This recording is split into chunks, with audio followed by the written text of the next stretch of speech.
Boa tarde, está no ar o nosso programa jurídico aqui da TV Mix. O canal é o 27 da NET. Você pode assistir toda a programação da TV Mix através do www.tvmixbrasil.com.br. Em qualquer parte do planeta você acessa a TV Mix. Então você não perde um só minuto da programação da TV Mix. E é claro, o nosso Primeira Instância. E além disso, você tem um site do programa, primeirainstância.com. Lá você vai encontrar todas as decisões dos tribunais, as mais importantes, vai encontrar artigos. Então você tem ali, né, uma verdadeira fonte de informação para você que quer aí ficar bem informado, né, e quer saber do seu direito. E hoje nós estamos recebendo aqui o doutor Herbert Bezerra. Ele que é procurador de justiça e professor. E é claro, foi meu professor e um excelente professor. Eu quero agradecer, já agradecendo a sua presença, Herbert, e dizer que é uma satisfação tê-lo aqui no Primeira Instância. E nós vamos conversar aqui para você aí de casa, do direito administrativo. É um direito administrativo que rege aí a administração pública. Então você de casa, fique atento, porque muitas vezes as pessoas confundem muito a estabilidade do serviço público, né? Que acha que o servidor público ele não tem como afastá-lo das suas atividades, né? Como também ele tem assegurada a sua estabilidade. Aí você me diz, mas como assim? Então vou perguntar aqui ao professor Herbert Bezerra. Professor, boa tarde novamente. O que é estabilidade? O servidor público ele tem uma estabilidade no seu emprego, no seu serviço, mas também ele não é só essa estabilidade não faz com que ele perpetue se ele não for um bom funcionário, né, o servidor. Perfeito. Primeiro, boa tarde, e queria eu que todo aluno tivesse o interesse que você tinha na época lá nos bancos da universidade, e isso aí é muito gratificante ao professor.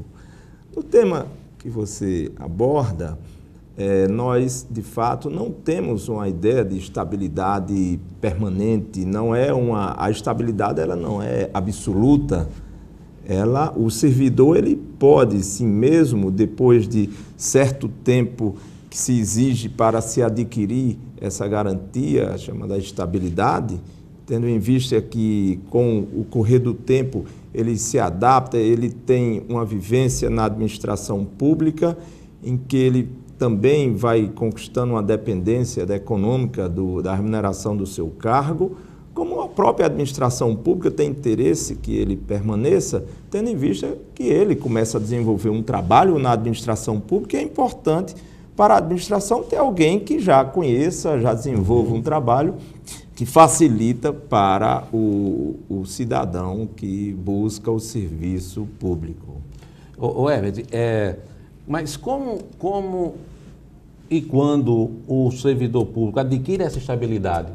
E como faz um gestor que, por exemplo, tenha necessidade de afastar alguns servidores, como tem em qualquer outra empresa, empregados que infelizmente não deixam a desejar, e aí você tem que realmente fazer aquela mudança. Isso no setor público, como funciona? Vamos lá, como deve funcionar? Né? O servidor público ele adquire a estabilidade após um período chamado de estágio probatório. A Constituição prevê um estágio probatório de 3 anos. Então, após esse período, o servidor passa a ter a garantia da estabilidade, só como eu disse, essa garantia ela não é absoluta, é possível que o servidor venha a perder o cargo, mas para que isso aconteça, nós vamos encontrar uma possibilidade, primeiro, uma sentença transitada em julgado, um processo judicial que tem uma decisão transitada em julgado, declarando a perda do cargo. Temos a possibilidade também, na seara administrativa, do servidor vir a perder o cargo em um processo administrativo em que seja garantido a ele o contraditório e a ampla defesa. Então, também pode haver, inclusive no processo disciplinar, há a previsão também de exoneração, de perda do cargo, perda da função, mas também interessante que a Constituição prevê uma possibilidade também de controle de desempenho do servidor. Só que não é comum nas administrações públicas verificarmos um controle, uma fiscalização de desempenho da atividade e das atribuições de cada servidor público. Mas é possível, sim, haver esse controle e temos também a possibilidade de haver vamos dizer assim, até uma exclusão ou a retirada de servidor numa situação excepcional como nós vamos encontrar na Lei de Responsabilidade Fiscal, em razão das despesas do Estado, mas nós vamos encontrar naquela lei, a Lei Complementar 101, várias etapas, várias informações no sentido de orientar o administrador público para adotar providências com o intuito de ajustar a situação funcional, a situação da despesa com o servidor público, como, por exemplo, a necessidade de diminuir em até 20% as despesas com cargos de provimento em comissão e funções gratificadas. Herbert, eu aproveito para fazer a seguinte pergunta. A gente vê aí que alguns estados estão passando por uma crise, alguns não, acho que todos os estados, o Brasil todo está passando por uma crise enorme. Aqui mesmo, no estado do Rio Grande do Norte, o estado teve que tirar dinheiro do fundo previdenciário para pagar os servidores. O ano passado, alguns servidores recebiam dinheiro, o salário só no dia 10 do mês seguinte. Então, está uma situação realmente crítica em todo o país, uma crise que realmente assusta. E a minha pergunta é o seguinte, você falou em cargos comissionados, os cargos efetivos. Existe uma regra para que você possa, como a máquina não está mais aguentando de tanta despesa, tem uma regra de como ir diminuindo essas despesas com folha de pagamento? Você pode começar demitindo, é uma escada? Existe uma gradação, a lei prevê uma gradação de atitudes, de providências que devam ser tomadas pelo administrador público, está bem clara lá na Lei Complementar 101, que é a Lei de Responsabilidade Fiscal, que também traz, a lei vem regular o que está previsto na própria Constituição Federal. Então, existe sim a possibilidade de haver, de serem tomadas providências com o intuito de, vamos dizer assim, enxugar a despesa com o pessoal. E se inicia exatamente com os cargos não de natureza efetiva, com os cargos de provimento de natureza comissionada e funções gratificadas. Infelizmente, a gente não vê essa atitude dos governantes. Falam-se tanto, mas não diminui os cargos comissionados, e não diminui os servidores que realmente não estão tendo desempenho satisfatório para o Estado. Então, a despesa com a folha de pessoal geralmente é muito alta. Teve um certo momento aqui no Rio Grande do Norte que, se eu não me engano, foi o prefeito de Ceará-Mirim, que ele exonerou todos os cargos comissionados, inclusive os secretários. Se eu não me engano, ele passou 2, 3 meses sem ninguém. Fica difícil. Eu não me lembro, mas houve esse... Ele não estava praticando nenhuma ilicitude, não, nesse caso.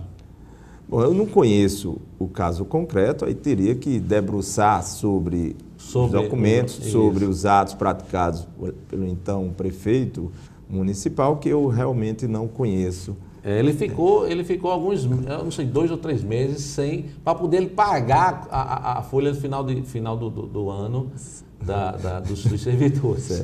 Bom, então, o que acontece muitas vezes é a falta de planejamento do administrador público.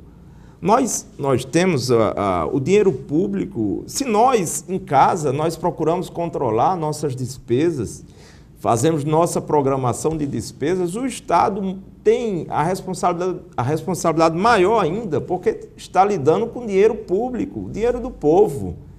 E é preciso que o Estado tenha planejamento, é preciso que o Estado tenha transparência, por exemplo, na receita líquida, no dinheiro que é arrecadado para o erário do Estado, do município, da União. Não pode haver um descontrole por parte do poder público. Ele tem que ter esse controle, de fato.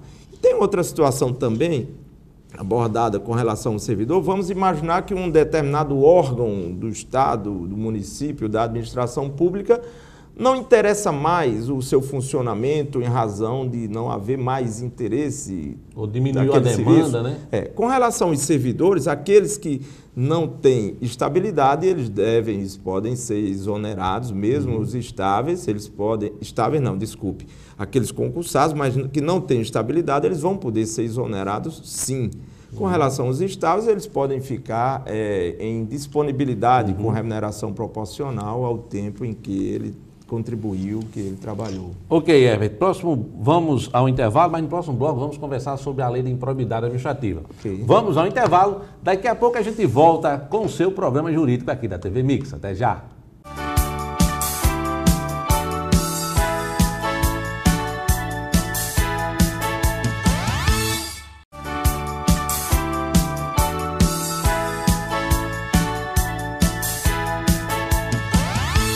Estamos de volta com o nosso programa jurídico aqui da TV Mix. O canal, você já sabe, é o 27. E você também pode assistir toda a programação no www, tá? Anota aí o endereço, tvmixbrasil.com.br, www.tvmixbrasil.com.br. E você também tem o site do Primeira Instância, primeirainstância.com. Lá você vai encontrar todos os vídeos, todos os programas aqui que foram exibidos aqui na TV Mix vão estar também no Primeira Instância. E em breve também o Primeira Instância vai trazer dicas de direito do trabalho para você. Então você não perde por esperar mais informações para você no Primeira Instância. E como eu deixei no bloco passado, aqui o questionamento com o Dr. Herbert Bezerra, ele que é procurador de Justiça e professor de Direito Administrativo, vamos falar agora sobre a tal da lei de improbidade administrativa.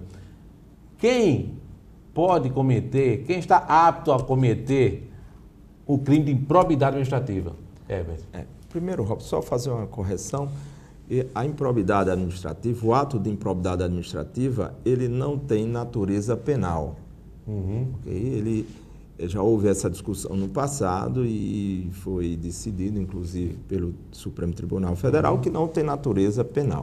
Né? Então, mas a improbidade administrativa, vem a lei de improbidade administrativa, que é de 1992, 8.429 de 1992, ela veio regulamentar o que a Constituição traz nos seus direitos fundamentais e com relação à postura da administração pública, houve uma preocupação da Constituição de 88 em que houvesse uma regulamentação da atuação para que o administrador fosse probo, viesse a desempenhar suas atividades com honestidade, com lealdade à administração pública e observando princípios como o princípio também da legalidade, certo? Então, a lei de improbidade administrativa, ela veio com o intuito de também oferecer controle da atuação do agente público. E quando eu falo em agente público, são aqueles que podem se sujeitar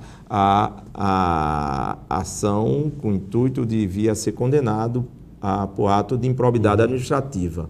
E quem são eles? Agente público, todo servidor público que venha a desempenhar, lógico, suas atribuições.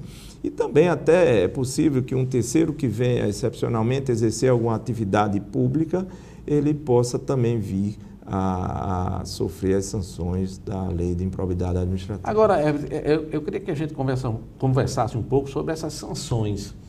Porque o que a gente vê na mídia, né, geralmente, o político, é mais evidente, né, quando você tem um político, né, na situação de improbidade, são caçam os direitos políticos por 8 anos, devolve-se o dinheiro que foi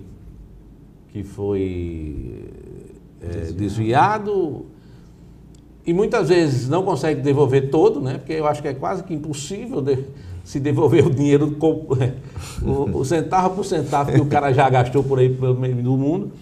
Você não acha que ainda é muito pouco, Herbert?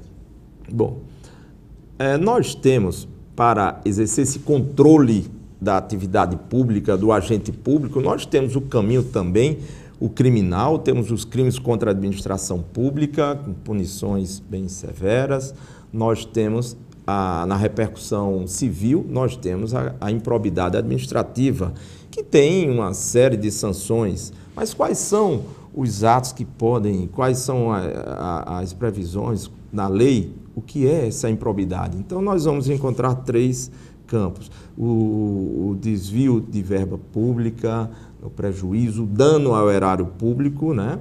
O enriquecimento ilícito e a violação a princípios que norteiam, que regem a administração pública. Então, vamos encontrar esses 3 tipos de improbidade administrativa, vamos encontrar diversas formas de sanção, de punição ao agente público, que inclusive chama a atenção, que você falou, a devolução do que foi desviado. Na hipótese de dano ao erário, o agente público ele tem que reparar esse dano. E quando há o dano ao erário, o direito da administração do Estado de buscar esse dinheiro, de buscar essa reparação é imprescritível. É imprescritível. Enquanto que o ato de improbidade administrativa em si, ele prescreve. São 5 anos, em regra, 5 anos, término do mandato, certo? Mas, por exemplo, se o agente público acusado de improbidade é servidor público, então vai para ter outra regra específica, vamos verificar qual o prazo de prescrição que existe na lei própria do servidor, vamos verificar, muitas vezes vamos depender, para calcular a prescrição, se aquela conduta também configurou crime, então vamos lá para a prescrição do Código Penal, então há uma variação, mas a regra 5 anos ao término do mandato. Agora, a gente falou aqui em agentes públicos, e quem não é agente público também comete crime de improbidade? Olha, quem não é agente público, mas que venha a exercer alguma atividade pública em razão de uma delegação advinda da própria lei, pode sim também se sujeitar à lei de improbidade administrativa. Herbert, nós estamos vendo aí isso tudo que está acontecendo no Brasil, questão da Operação Lava Jato, Petrobras tal, e vários escândalos aí. Todos aqueles envolvidos, eles também vão responder por improbidade também, né? É isso que nós queremos. É isso que nós queremos, que todos aqueles que exerceram cargos, funções públicas na administração direta ou indireta, que eles venham a responder por atos de improbidade administrativa, inclusive reparar o dano causado ao erário público, ao erário estadual, no caso, a Operação Petrobras, a União, né, o erário da União, os cofres da Petrobras. É complicado, né? Eu acho que falta ainda no Brasil uma fiscalização mais rígida, né, com os contratos, porque geralmente a gênese do problema está lá num contratozinho feito, né, por alguém. Perfeito. Há pouco tempo eu faço parte no Ministério Público, do Conselho Superior do Ministério Público, e tive em minhas mãos, o Conselho não aceitou um arquivamento do promotor de um secretário municipal que resolveu adquirir bens para o município na área da educação, sem haver qualquer procedimento da lei de licitação. Porque é possível você dispensar a licitação, é possível a inexigibilidade da licitação, mas tanto a inexigibilidade como a dispensa, é preciso um procedimento administrativo para mostrar a urgência, a necessidade de se fazer a aquisição de bens sem o devido processo administrativo registrando esses fatos e simplesmente adquirir. Não, vou adquirir de alguém aí, estou com urgência. Agora, Everton, você não acha que o executivo, por exemplo, eles estão muito engessados, não? A máquina pública não é muito engessada, não, por tanta burocracia, mas você vai me responder isso no próximo bloco. Vamos ao intervalo, já o último bloco vem aí, hein, gente? Não sai daí, daqui a pouco a gente volta. E você sabe, primeira instância, o direito começa aqui. Até já.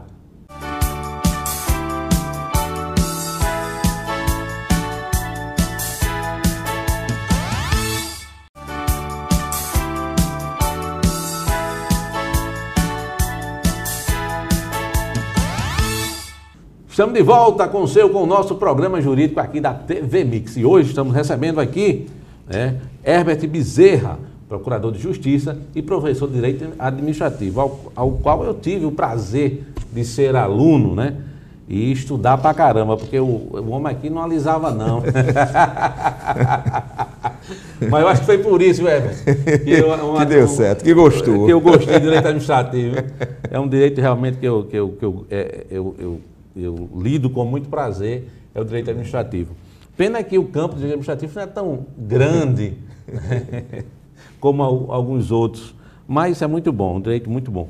Herbert, você não acha que a burocracia que existe no serviço público esbarra em muita coisa e talvez por essa burocracia alguns gestores tentem burlar os caminhos, encurtar os caminhos? Burocracia. Né? Muitas vezes a burocracia, a demora para se resolver algo dentro da administração, ela é demorada por falta de eficiência da administração pública.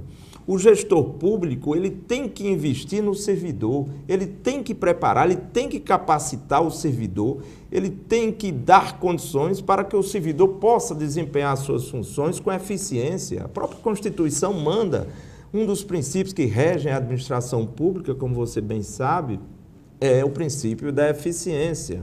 E como buscar essa eficiência? Trabalhando com o servidor, o motivando para desempenhar suas funções, o capacitando. Se nós pensarmos dessa forma, nós vamos evitar de ter o dissabor de chegar em uma repartição pública, como uma ocasião eu cheguei, e para ser atendido, a senhora num balcão por trás e botava dificuldade. E, curiosamente, eu fui olhar o que ela estava fazendo no computador, ela estava jogando paciência. Eu disse, minha senhora... Haja paciência. Haja paciência. Ai, meu Deus do céu. Infelizmente é assim. Agora, Herbert, muita gente não sabe que o Procurador de Justiça é um membro do Ministério Público, né? E o que faz o Procurador de Justiça? Perfeito. O Ministério Público, ele é composto por promotores de justiça e procuradores de justiça. Nós temos uma carreira. Você ingressa na instituição como promotor de justiça substituto, em seguida ele é promovido para promotor de primeira entrância, segunda entrância, terceira entrância. E depois nós temos o final de carreira, que é o cargo de procurador de justiça. No estado do Rio Grande do Norte, nós temos 21 procuradores de justiça. A nossa atuação é na segunda instância. Nós trabalhamos com todos os processos que chegam no Tribunal de Justiça.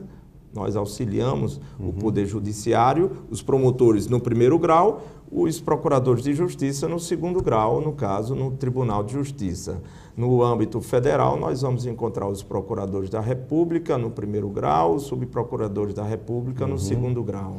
Herbert, agora os procuradores, como é dividido? A matéria tal é para tal procurador, matéria tal é para cá, a fazenda pública é para cá, a penal é para cá. Perfeito. Como é isso, feito essa... No nosso estado do Rio Grande do Norte, nós temos uma especialização de procuradorias apenas com relação à matéria civil, matéria criminal. Nós temos procuradores com atuação apenas em matéria criminal e procuradores em matéria civil, num sentido lato, num sentido amplo, que nós, por exemplo, eu atuo, a minha especialização no civil é consumidor, mas também trabalho com os processos de improbidade administrativa. Todos os procuradores do civil trabalham com improbidade. Quer dizer, é um clínico geral, né? E nós temos procuradores com especialização em meio ambiente, em saúde, em educação. Nós temos uma divisão de especialização. E além da nossa atuação perante o Tribunal de Justiça, os procuradores de justiça eles têm funções administrativas, inclusive nós temos um conselho composto por 11 membros que tem a função de superintender a atuação dos promotores, de todos os membros da instituição.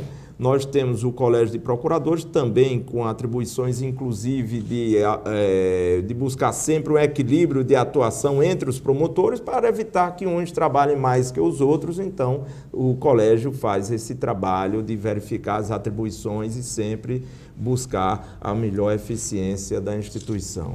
Herbert, e é bom deixar claro também que o Ministério Público está aberto para a população também, né? Sim, perfeito. O nosso empregador é o povo. O promotor de justiça, o procurador de justiça, ele é empregado do povo. Ele tem um compromisso constitucional com a sociedade. Tenho repetido muito em palestras, em conversas, né, que o promotor de justiça, o membro da instituição, ele tem que fomentar que a sociedade se organize e ande lado a lado com o Ministério Público no sentido de buscar melhor qualidade de vida à sociedade.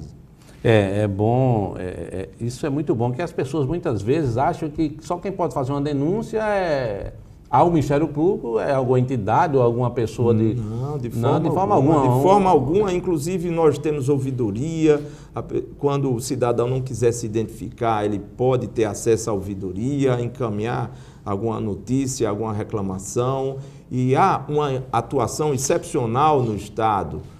O primeiro grau, os promotores de justiça em todo o Estado vêm desenvolvendo um trabalho espetacular, resolvendo questões sem a necessidade de levar ao judiciário, que eles têm essa capacidade de resolver, de fazer ajustamentos de condutas. Isso é fundamental. Certo? E isso aí vem melhorar a qualidade de vida nas cidades, com esse trabalho bem desenvolvido por nossos colegas. Ok, Herbert, eu quero agradecer a sua presença. Nós falamos hoje aqui com Herbert Bezerra, procurador de Justiça e professor de Direito Administrativo. Quero agradecer mais uma vez, dizer que o Primeira Instância está de portas abertas. Você já sabe o endereço, agora não precisa nem chamar, é só vir. Tá bom, Robson, muito obrigado pelo convite, aceitei prontamente, né? Fico muito feliz em reencontrá-lo e também fazendo esse trabalho para a sociedade potiguar. Ok, muito obrigado. Você aí de casa, muito obrigado pela sua audiência, muito obrigado pela sua paciência. Fiquem com Deus. Até o próximo sábado, a partir das 14h30, com mais um Primeira Instância. Primeira Instância, o direito começa aqui. Tchau.